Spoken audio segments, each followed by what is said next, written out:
Buenos días, mi nombre es Loreto Daza y junto con mis compañeros Alina López y Sebastián Montero desarrollaremos el trabajo número 1 de hidrología. El organigrama se compone de la siguiente manera. Primero se encuentra el proyecto.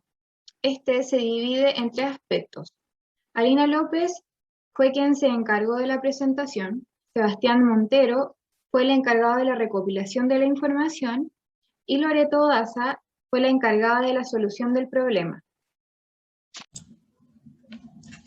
Para mejor comprensión de este ejercicio hemos destacado palabras claves para luego definirlas y asociarlas a los cálculos realizados posteriormente para su desarrollo.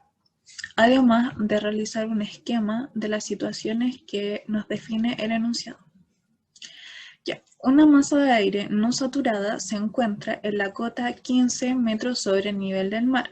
Tiene una humedad relativa de 28% y una temperatura de 32 grados Celsius.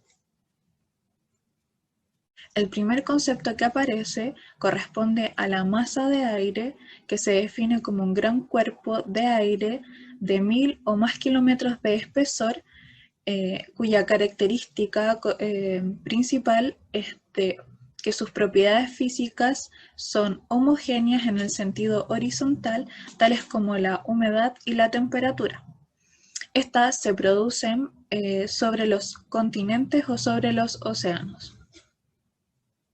El segundo concepto que aparece es la humedad relativa, que se define como la relación porcentual entre la cantidad de vapor real en el aire y la que tendría que contener para estar saturada a una igual temperatura y presión.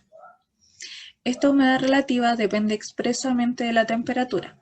Para ello se demuestra en esta imagen como a medida que aumenta la temperatura, el aire es capaz de contener más vapor de agua, lo que implica que su humedad relativa disminuya.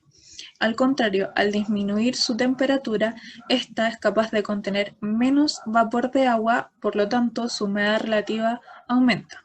Su fórmula se expresa como presión de vapor de agua sobre la presión de vapor saturada. Continuando con el problema, dice que debido a una corriente de aire y a la topografía del lugar, la masa de aire asciende de forma diabática, manteniendo su presión de vapor hasta alcanzar su punto de rocío. Hay que tener claro que es un proceso diabático. Este es un proceso termodinámico en el cual el sistema no intercambia calor con su entorno.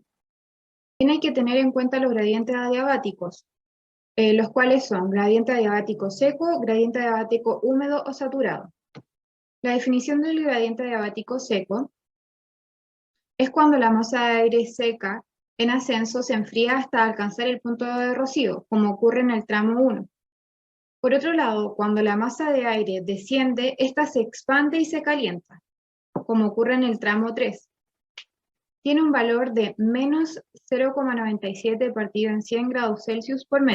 Por otro lado, el gradiente adiabático húmedo ocurre cuando la masa de aire es forzada a ascender y se enfría, produciendo la condensación de la masa. Su valor es el 80% del gradiente adiabático seco. Otro de los conceptos mencionados por mi compañera es la presión de vapor. Esta es la presión que tiene una masa de aire que a una cierta temperatura alcanza un equilibrio dinámico entre sus fases líquida y gaseosa.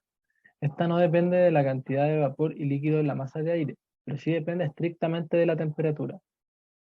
Esta es la ecuación de Clausius-Clapeyron, que esta es la que nos entrega directamente como resultado la presión de vapor saturada. Y esta tiene como única variable la temperatura. Como último concepto del enunciado está el punto de rocío. Este es un punto en el cual se encuentra el valor al que debe descender la temperatura del aire para que el vapor de agua existente comience a condensarse. El vapor de agua contenido en el aire alcanza su valor máximo de presión de saturación, teniendo en cuenta una presión de vapor constante. Bueno, para terminar con el enunciado del ejercicio, se tiene que en este punto la masa de aire empieza a precipitar y a descender hasta alcanzar la altura de 158 metros sobre el nivel del mar y dejando de precipitar. La masa de aire continúa descendiendo hasta los 54 metros sobre el nivel del mar, y como la pregunta final es, ¿cuál es la temperatura al final del trayecto? Para solucionar este ejercicio se tiene como primer paso la aplicación de la ecuación de Clausius-Clapeyron. Como datos tenemos la cota 1 de 15 metros sobre el nivel del mar, una humedad relativa de 28% y una temperatura de 32 grados Celsius. En el recuadro amarillo se tiene la ecuación sin evaluar, y a continuación se tiene el desarrollo de esta reemplazando los 32 grados Celsius y obteniendo un resultado de presión de vapor saturada de 4.756,33 pascales. Bueno, el siguiente paso es la aplicación de la ecuación de humedad relativa. Como datos se mantienen los mismos y se agrega el obtenido en el paso anterior, que es la presión de vapor saturada de 4.756,33 pascales.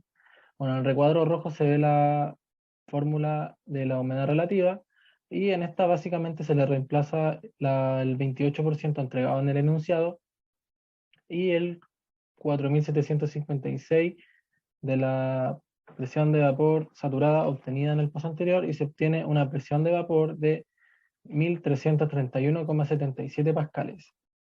Además, en el enunciado se menciona que ésta asciende hasta alcanzar su punto de rocío manteniendo su presión de vapor. ¿Qué quiere decir esto? Esto nos indica que la humedad relativa en el punto de rocío es 1 o 100%. Nuevamente se vuelve a aplicar la misma ecuación de humedad relativa, y se puede determinar que las dos presiones de vapor saturada y la presión de vapor son las mismas.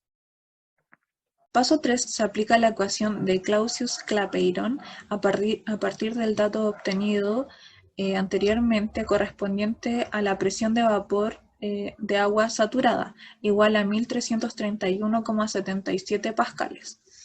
Esta ecuación se iguala el valor y se despeja en función de la temperatura, obteniendo una temperatura igual a 11,21 grados Celsius correspondiente a la temperatura en el punto de rocío. En el paso 4 se aplica la ecuación de temperatura para obtener la variación de cotas entre el punto 1 y el punto 2 correspondiente al punto de rocío. Para ello se utiliza la temperatura inicial igual a 32 grados Celsius, la temperatura final igual a 11,21 grados Celsius y el gradiente adiabático seco, correspondiente a 0,97 grados Celsius por 100 metros lineales. Ingresando los datos en la ecuación se obtiene una variación de altura de 2.143,08 metros, dando una cota en el punto de rocío igual a 2.158,08 metros sobre el nivel del mar. En el paso 5 aplicamos la ecuación de la temperatura.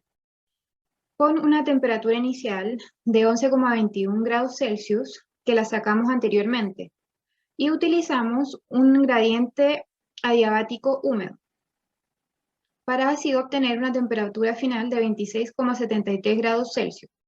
En el paso 6 aplicamos nuevamente la ecuación de temperatura, utilizando la temperatura inicial de 26,73 grados Celsius y un gradiente adiabático seco, para así obtener la temperatura final, que es igual a 27,74 grados Celsius.